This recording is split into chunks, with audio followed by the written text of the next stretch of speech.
ಹರೇ ಕೃಷ್ಣ. ಭಗವದ್ಗೀತೆಯ ಅಧ್ಯಯನಕ್ಕೆ ಎಲ್ಲರಿಗೂ ಸ್ವಾಗತ. ಭಗವದ್ಗೀತೆಯು ವ್ಯಾಪಕವಾಗಿ ಪ್ರತ್ಯೇಕವಾಗಿಯೇ ಓದಲ್ಪಟ್ಟಂತಹ ಗ್ರಂಥ. ಆದರೂ ಮೂಲದಲ್ಲಿ ಅದು ಮಹಾಭಾರತದ ಒಂದು ಭಾಗ. ಸುಮಾರು 5,000 ವರ್ಷಗಳ ಕೆಳಗೆ ಶ್ರೀಕೃಷ್ಣನು ಭಗವದ್ಗೀತೆಯನ್ನು ತನ್ನ ಗೆಳೆಯನೂ ಭಕ್ತನೂ ಆದ ಅರ್ಜುನನಿಗೆ ಹೇಳಿದನು. ಅವರ ಸಂವಾದವು ಮಾನವ ಕುಲಕ್ಕೆ ತಿಳಿದಿರುವ ಅತ್ಯಂತ ಶ್ರೇಷ್ಠ ತಾತ್ವಿಕ ಮತ್ತು ಧಾರ್ಮಿಕ ಸಂವಾದಗಳಲ್ಲಿ ಒಂದು. ಈ ಸಂವಾದವು ಒಂದು ಯುದ್ಧವು ಪ್ರಾರಂಭವಾಗುವ ಸ್ವಲ್ಪ ಮೊದಲು ನಡೆಯಿತು. ಇದೊಂದು ಭ್ರಾತೃಹತ್ಯೆಯ ಘೋರ ಯುದ್ಧ. ಇದು ಧೃತರಾಷ್ಟ್ರನ 100 ಮಂದಿ ಗಂಡು ಮಕ್ಕಳು ಮತ್ತು ಅವರ ಚಿಕ್ಕಪ್ಪ ಪಾಂಡುವಿನ ಮಕ್ಕಳಾದ ಪಾಂಡವರ ನಡುವೆ ನಡೆಯಿತು. ಧೃತರಾಷ್ಟ್ರ ಮತ್ತು ಪಾಂಡು ಕುರುವಂಶಕ್ಕೆ ಸೇರಿದ ಅಣ್ಣ ತಮ್ಮಂದಿರು.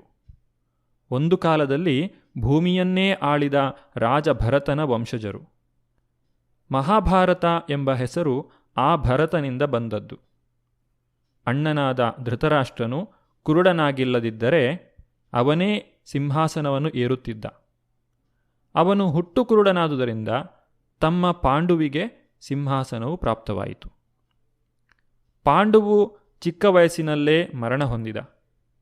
ಅವನ 5 ಜನ ಮಕ್ಕಳಾದ ಯುಧಿಷ್ಠಿರ, ಭೀಮ, ಅರ್ಜುನ, ನಕುಲ ಮತ್ತು ಸಹದೇವರು ಧೃತರಾಷ್ಟ್ರನ ಪೋಷಣೆಗೆ ಒಳಗಾದರು. ಆ ಕಾಲಕ್ಕೆ ವಸ್ತುತಃ ಧೃತರಾಷ್ಟ್ರನೇ ಅರಸನಾದ. ಹೀಗೆ ಧೃತರಾಷ್ಟ್ರನ ಮತ್ತು ಪಾಂಡುವಿನ ಮಕ್ಕಳು ಒಂದೇ ರಾಜಕುಟುಂಬದಲ್ಲಿ ಬೆಳೆದರು. ಶಸ್ತ್ರ ನಿಪುಣರಾದ ದ್ರೋಣಾಚಾರ್ಯರು ಅವರಿಗೆ ಸಮರಕಲೆಗಳಲ್ಲಿ ಶಿಕ್ಷಣ ನೀಡಿದರು. ಕುಲದ ಪಿತಾಮಹರಾದ ಭೀಷ್ಮರು ಅವರ ಮಾರ್ಗದರ್ಶಕರಾದರು. ಆದರೆ ಧೃತರಾಷ್ಟ್ರನ ಮಕ್ಕಳಿಗೆ, ಅದರಲ್ಲಿಯೂ ಮೊದಲನೆಯವನಾದ ದುರ್ಯೋಧನನಿಗೆ ಪಾಂಡವರೆಂದರೆ ದ್ವೇಷ ಮತ್ತು ಅಸೂಯೆ. ಕುರುಡನೂ ದುರ್ಬಲ ಮನಸ್ಸಿನವನೂ ಆದ ಧೃತರಾಷ್ಟ್ರನಿಗೆ ರಾಜ್ಯವು ತನ್ನ ಮಕ್ಕಳಿಗೆ ಹೋಗಬೇಕು, ಪಾಂಡುವಿನ ಮಕ್ಕಳಿಗಲ್ಲ ಎಂದು ಅಪೇಕ್ಷೆ. ಧೃತರಾಷ್ಟ್ರನ ಸಮ್ಮತಿಯಿಂದ ದುರ್ಯೋಧನನು ಪಾಂಡುವಿನ ಮಕ್ಕಳನ್ನು ಕೊಲ್ಲಲು ಹಂಚಿಕೆ ಹೂಡಿದ. ಅವರ ಚಿಕ್ಕಪ್ಪ ವಿದುರ ಮತ್ತು ಬಂಧು ಶ್ರೀಕೃಷ್ಣ ಇವರ ಎಚ್ಚರಿಕೆಯ ರಕ್ಷಣೆಯಿಂದ ಮಾತ್ರವೇ ಪಾಂಡವರು ತಮ್ಮನ್ನು ಕೊಲ್ಲುವ ಹಲವು ಪ್ರಯತ್ನಗಳಿಂದ ಪಾರಾದರು. ಶ್ರೀಕೃಷ್ಣನು ಸಾಮಾನ್ಯ ಮನುಷ್ಯನಾಗಿರಲಿಲ್ಲ. ಅವನು ದೇವೋತ್ತಮ ಪರಮಪುರುಷ. ಅವನು ಭೂಮಿಗೆ ಇಳಿದು ಬಂದು ಆ ಕಾಲದ ಒಂದು ವಂಶದಲ್ಲಿ ರಾಜಕುಮಾರನ ಪಾತ್ರವನ್ನು ವಹಿಸಿದ. ಈ ಪಾತ್ರದಲ್ಲಿ ಅವನು ಪಾಂಡುವಿನ ಹೆಂಡತಿಯೂ ಪಾಂಡವರ ತಾಯಿಯೂ ಆದ ಕುಂತಿ ಅಥವಾ ಪೃಥೆಯ ಸೋದರಳಿಯ. ಹೀಗೆ ನೆಂಟನಾಗಿ ಮತ್ತು ನಿತ್ಯ ಧರ್ಮೋದ್ಧಾರಕನಾಗಿ ಶ್ರೀಕೃಷ್ಣನು ಪಾಂಡುವಿನ ಧರ್ಮಿಷ್ಠ ಮಕ್ಕಳ ಪರವಾಗಿದ್ದ ಮತ್ತು ಅವರನ್ನು ಕಾಪಾಡಿದ. ಆದರೆ ಮುಂದೆ ಚಾಣಾಕ್ಷನಾದ ದುರ್ಯೋಧನನು ಪಾಂಡವರನ್ನು ದ್ಯೂತಕ್ಕೆ ಬರುವಂತೆ ಸವಾಲು ಹಾಕಿದ. ಆ ನಿರ್ಧಾರಕ ಪಂದ್ಯದಲ್ಲಿ ದುರ್ಯೋಧನನು ಅವನ ತಮ್ಮಂದಿರು ಪಾಂಡವರ ಹೆಂಡತಿ ಪತಿವ್ರತಿಯಾದ ದ್ರೌಪದಿಯನ್ನು ಅಪಮಾನ ಮಾಡಲೆಂದು ರಾಜರುಗಳು ತುಂಬಿದ್ದ ಸಭೆಯಲ್ಲಿ ಅವಳ ವಸ್ತ್ರಾಪಹರಣ ಮಾಡಲು ಪ್ರಯತ್ನಿಸಿದರು. ಶ್ರೀಕೃಷ್ಣನ ದೈವೀ ಹಸ್ತಕ್ಷೇಪವು ಅವಳನ್ನು ಉಳಿಸಿತು. ಆದರೆ ಮೋಸದ ಜೂಜಾಟದಿಂದ ಪಾಂಡವರು ತಮ್ಮ ರಾಜ್ಯದಿಂದ ವಂಚಿತರಾದರು. ಅವರು 13 ವರ್ಷಗಳ ಕಾಲ ರಾಜ್ಯಭ್ರಷ್ಟರಾಗಿ ಹೊರಹೋಗಬೇಕಾಯಿತು. ದೇಶಾಂತರ ಹೋಗಿದ್ದ ಪಾಂಡವರು ಹಿಂದಿರುಗಿದಾಗ ತಮ್ಮ ರಾಜ್ಯವನ್ನು ಹಿಂದಿರುಗಿಸುವಂತೆ ನ್ಯಾಯವಾಗಿಯೇ ದುರ್ಯೋಧನನನ್ನು ಪ್ರಾರ್ಥಿಸಿದರು. ಅವನು ಒರಟಾಗಿ ತಿರಸ್ಕರಿಸಿದ. ರಾಜಕುಮಾರರಾಗಿ ಸಾರ್ವಜನಿಕ ಆಡಳಿತದಲ್ಲಿ ಸೇವೆ ಸಲ್ಲಿಸಲು ಕರ್ತವ್ಯಬದ್ಧರಾಗಿದ್ದ ಪಾಂಡವರು 5 ಗ್ರಾಮಗಳನ್ನಾದರೂ ನೀಡಬೇಕೆಂದು ವಿನಂತಿಸಿದರು. ದುರ್ಯೋಧನನು ದುರಹಂಕಾರದಿಂದ ಅವರಿಗೆ ಸೂಜಿ ಮೊನೆಯಷ್ಟು ನೆಲವನ್ನೂ ತಾನು ಕೊಡುವುದಿಲ್ಲ ಎಂದು ಉತ್ತರಿಸಿದ. ಇದೆಲ್ಲ ನಡೆಯುತ್ತಿದ್ದರೂ ಪಾಂಡವರು ವಿಚಲಿತರಾಗದೆ ಸಹನಶೀಲರಾಗಿದ್ದರು. ಆದರೆ ಈಗ ಯುದ್ಧವು ಅನಿವಾರ್ಯ ಎಂದು ತೋರಿತು. ಹೀಗಿದ್ದರೂ ಜಗತ್ತಿನ ರಾಜ ಮಹಾರಾಜರು ಭಿನ್ನಾಭಿಪ್ರಾಯಗಳನ್ನು ತಳೆದು ಕೆಲವರು ಧೃತರಾಷ್ಟ್ರನ ಪಕ್ಷವನ್ನೂ ಇತರರು ಪಾಂಡವರ ಪಕ್ಷವನ್ನೂ ವಹಿಸುತ್ತಿದ್ದಾಗ ಸ್ವತಃ ಕೃಷ್ಣನೇ ಪಾಂಡವರ ದೂತನಾಗಿ ಶಾಂತಿಗಾಗಿ ಕಳಕಳಿಯಿಂದ ಪ್ರಾರ್ಥಿಸಲು ಧೃತರಾಷ್ಟ್ರನ ಆಸ್ಥಾನಕ್ಕೆ ಹೋದನು. ಅವನ ಕಳಕಳಿಯ ಮಾತುಗಳೂ ತಿರಸ್ಕೃತವಾದಾಗ ಯುದ್ಧವು ನಿಶ್ಚಿತವಾಯಿತು. ಹೀಗೆ ಶ್ರೀಕೃಷ್ಣನು ಅರ್ಜುನನ ಸಾರಥಿಯಾದ. ಪುರಾಣ ಪ್ರಸಿದ್ಧನಾದ ಆ ಅರ್ಜುನನ ರಥದ ಸಾರಥ್ಯವನ್ನು ವಹಿಸಿಕೊಂಡ. ಭಗವದ್ಗೀತೆಯು ಪ್ರಾರಂಭವಾಗುವುದು ಈ ಘಟ್ಟದಲ್ಲಿ. 2 ಸೈನ್ಯಗಳೂ ಯುದ್ಧಸನ್ನದ್ಧವಾಗಿ ನಿಂತಿವೆ. ಧೃತರಾಷ್ಟ್ರನು ತನ್ನ ಸಹಾಯಕನಾದ ಸಂಜಯನನ್ನು ಅವರೇನು ಮಾಡಿದರು ಎಂದು ಆತಂಕದಿಂದ ಕೇಳುತ್ತಿದ್ದಾನೆ. ಭಗವದ್ಗೀತೆಯ 1ನೇ ಅಧ್ಯಾಯದ 1ನೇ ಶ್ಲೋಕವು ಈ ರೀತಿಯಾಗಿ ಇದೆ. ಧೃತರಾಷ್ಟ್ರ ಉವಾಚ ಧರ್ಮಕ್ಷೇತ್ರೇ ಕುರುಕ್ಷೇತ್ರೇ ಸಮವೇತಾಯುಯುತ್ಸವಃ ಮಾಮಕಾ ಪಾಂಡವಾಶ್ಚೈವ ಕಿಮಕುರುವತ ಸಂಜಯ. ಅನುವಾದ: ಧೃತರಾಷ್ಟ್ರನು, ಹೇ ಸಂಜಯ, ಯುದ್ಧಾಪೇಕ್ಷೆಯಿಂದ ನನ್ನ ಮಕ್ಕಳು ಮತ್ತು ಪಾಂಡವರು ಧರ್ಮಕ್ಷೇತ್ರದಲ್ಲಿ ಸೇರಿದ ನಂತರ ಏನು ಮಾಡಿದರು ಎಂದು ಕೇಳಿದನು. ಕುರುಕ್ಷೇತ್ರ ರಣರಂಗದಲ್ಲಿ ದೇವೋತ್ತಮ ಪರಮಪುರುಷನೇ ಅರ್ಜುನನ ಪಕ್ಷದಲ್ಲಿದ್ದ. ಕೌರವರ ತಂದೆಯಾದ ಧೃತರಾಷ್ಟ್ರನಿಗೆ ತನ್ನ ಮಕ್ಕಳು ಕಟ್ಟಕಡೆಗೆ ವಿಜಯವನ್ನು ಸಂಪಾದಿಸುತ್ತಾರೆಯೇ ಎನ್ನುವುದರಲ್ಲಿ ತೀವ್ರ ಸಂದೇಹವಿತ್ತು. ಅವನು ಸಂದೇಹಗ್ರಸ್ತನಾಗಿ ತನ್ನ ಸಹಾಯಕ ಸಂಜಯನನ್ನು ಅವರು ಏನು ಮಾಡಿದರು ಎಂದು ಪ್ರಶ್ನಿಸಿದ. ತನ್ನ ಮಕ್ಕಳು, ತನ್ನ ತಮ್ಮ ಪಾಂಡುವಿನ ಮಕ್ಕಳು ಘನಘೋರ ಸಮರಕ್ಕಾಗಿ ಕುರುಕ್ಷೇತ್ರ ರಣಭೂಮಿಯಲ್ಲಿ ನೆರೆದಿದ್ದರು ಎಂದು ಅವನಿಗೆ ಖಚಿತವಾಗಿ ತಿಳಿದಿತ್ತು. ಆದರೂ ಅವನ ಪ್ರಶ್ನೆ ಮಹತ್ವದ್ದು. ಅಣ್ಣ ತಮ್ಮಂದಿರ ಮಕ್ಕಳ ನಡುವೆ ರಾಜಿಯಾಗುವುದು ಅವನಿಗೆ ಇಷ್ಟವಿರಲಿಲ್ಲ.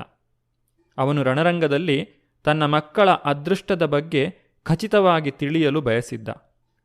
ವೇದಗಳಲ್ಲಿ ಕುರುಕ್ಷೇತ್ರವನ್ನು ಪವಿತ್ರ ಪೂಜಾಸ್ಥಳ, ಸ್ವರ್ಗದ ನಿವಾಸಿಗಳಿಗೂ ಪೂಜಾಸ್ಥಳ ಎಂದು ಹೆಸರಿಸಿದೆ.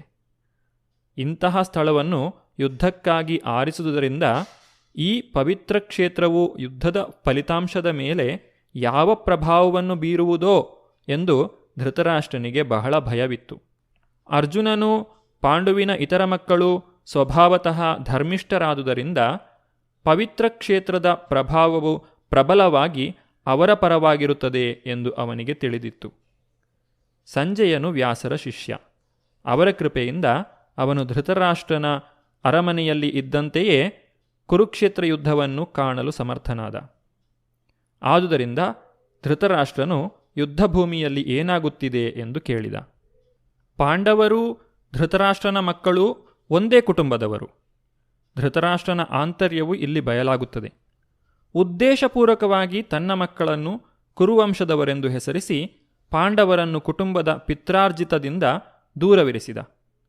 ಪಾಂಡುವಿನ ಮಕ್ಕಳ ವಿಷಯದಲ್ಲಿ ಧೃತರಾಷ್ಟ್ರನ ಖಚಿತವಾದ ನಿಲುವನ್ನು ಇದರಿಂದ ತಿಳಿಯಬಹುದು. ಧರ್ಮದ ಜನಕನೆನಿಸಿರುವ ಶ್ರೀಕೃಷ್ಣನೇ ಉಪಸ್ಥಿತನಾಗಿದ್ದ ಕುರುಕ್ಷೇತ್ರ ಒಂದು ಧರ್ಮಕ್ಷೇತ್ರವಾಗಿತ್ತು. ಅಲ್ಲಿ ಭತ್ತದ ಗದ್ದೆಯಲ್ಲಿ ಕಳೆಯನ್ನು ಕಿತ್ತೆಸೆಯುವ ಹಾಗೆ ದುರ್ಯೋಧನನಂತಹ ಅನಗತ್ಯವಾದ ಸಸ್ಯಗಳನ್ನು ಪ್ರಭು ಶ್ರೀಕೃಷ್ಣನು ಕಿತ್ತೆಸೆಯುತ್ತಾನೆ. ಅಲ್ಲದೆ ಯುಧಿಷ್ಠಿರನಂತಹ ನಾಯಕರನ್ನುಳ್ಳ ಧರ್ಮಿಷ್ಠರನ್ನು ಮತ್ತೆ ಪ್ರತಿಷ್ಠಾಪನೆ ಮಾಡುತ್ತಾನೆ. ಧೃತರಾಷ್ಟ್ರನು ಕೇಳಿದಂತಹ ಪ್ರಶ್ನೆಗೆ ಸಂಜಯನು ಏನೆಂದು ಉತ್ತರಿಸುತ್ತಾನೆ ಎಂಬುದನ್ನು ಈಗ ನೋಡೋಣ. ಸಂಜಯ ಉವಾಚ ದೃಷ್ಟ್ವಾ ತು ಪಾಂಡವಾನೀಕಂ ವ್ಯೂಢಂ ದುರ್ಯೋಧನಸ್ತದಾ ಆಚಾರ್ಯಮುಪಸಂಗಮ್ಯ ರಾಜಾ ವಚನಮಬ್ರವೀತ್. ಅನುವಾದ: ಸಂಜಯನು ಹೇಳಿದನು, ರಾಜನೇ, ಪಾಂಡವರ ಸೇನಾವ್ಯೂಹವನ್ನು ವೀಕ್ಷಿಸಿ ರಾಜ ದುರ್ಯೋಧನನು ತನ್ನ ಗುರುಗಳ ಬಳಿಗೆ ಹೋಗಿ ಹೀಗೆಂದನು. ರಣರಂಗದಲ್ಲಿ ಏನಾಯಿತು ಎಂದು ಕೇಳುವುದರಲ್ಲಿ ಧೃತರಾಷ್ಟ್ರನ ಉದ್ದೇಶವೇನು ಎಂದು ಸಂಜಯ ಅರ್ಥ ಮಾಡಿಕೊಳ್ಳಬಲ್ಲವನಾಗಿದ್ದ. ಆದುದರಿಂದ ಸಂಜಯನು ರಾಜನಿಗೆ ಉತ್ಸಾಹ ಭರಿಸಲು ಬಯಸಿದ. ರಾಜನಿಗೆ ಅವನ ಮಕ್ಕಳು ಧರ್ಮಕ್ಷೇತ್ರದ ಪ್ರಭಾವದಿಂದ ಯಾವುದೇ ರೀತಿಯ ರಾಜಿಯನ್ನು ಮಾಡಿಕೊಳ್ಳುವುದಿಲ್ಲ ಎಂದು ಭರವಸೆ ನೀಡಿದ. ದುರ್ಯೋಧನನು ಪಾಂಡವರ ಸೇನಾಬಲವನ್ನು ವೀಕ್ಷಿಸಿದ ನಂತರ ಸನ್ನಿವೇಶವನ್ನು ವಾಸ್ತವವಾಗಿ ತಿಳಿಸಿಕೊಡಲು ಸೈನ್ಯಾಧಿಪತಿ ದ್ರೋಣಾಚಾರ್ಯರ ಬಳಿಗೆ ಹೋದ. ದುರ್ಯೋಧನನು ರಾಜನೆಂದು ಹೇಳಿದ್ದರೂ ಸನ್ನಿವೇಶವು ಗಂಭೀರವಾಗಿದ್ದುದರಿಂದ ಅವನು ಸೈನ್ಯಾಧಿಪತಿಗಳ ಬಳಿಗೆ ಹೋಗಬೇಕಾಯಿತು. ಆದುದರಿಂದ ಅವನಿಗೆ ರಾಜಕಾರಣಿಯಾಗುವ ಅರ್ಹತೆ ಇತ್ತು. ಆದರೆ ದುರ್ಯೋಧನನ ವ್ಯವಹಾರ ಕೌಶಲಕ್ಕೆ ಪಾಂಡವರ ಸೇನಾವ್ಯೂಹವನ್ನು ಕಂಡಾಗ ಆತನಿಗಾದ ಭಯವನ್ನು ಮುಚ್ಚಿಡಲಾಗಲಿಲ್ಲ. ದುರ್ಯೋಧನನು ಸೇನಾಧಿಪತಿಗಳಾದಂತಹ ದ್ರೋಣಾಚಾರ್ಯರ ಬಳಿಗೆ ಹೋಗಿ ಈ ರೀತಿ ಹೇಳಿದನು: ಆಚಾರ್ಯರೇ, ನಿಮ್ಮ ಚತುರ ಶಿಷ್ಯನಾದ ದೃಪದನ ಮಗನು ಕೌಶಲದಿಂದ ವ್ಯೂಹರೂಪವಾಗಿ ರಚಿಸಿರುವ ಈ ಪಾಂಡವ ಸೈನ್ಯವನ್ನು ನೋಡಿ. ಇಲ್ಲಿ ದುರ್ಯೋಧನನು ದ್ರೋಣಾಚಾರ್ಯರ ದೋಷಗಳನ್ನು ಎತ್ತಿ ತೋರಿಸಲು ಪ್ರಯತ್ನಿಸುತ್ತಿದ್ದಾನೆ. ದೃಪದ ಮತ್ತು ದೃಷ್ಟದ್ಯುಮ್ನರ ಹೆಸರನ್ನು ಹೇಳುವ ಮೂಲಕ ದುರ್ಯೋಧನನು ದ್ರೋಣಾಚಾರ್ಯರಿಗೆ ತಮ್ಮ ಜೀವನದಲ್ಲಿ ಹಿಂದೆ ನಡೆದಂತಹ ಒಂದು ಘಟನೆಯನ್ನು ನೆನಪಿಗೆ ತರಲು ಪ್ರಯತ್ನಿಸುತ್ತಿದ್ದಾನೆ.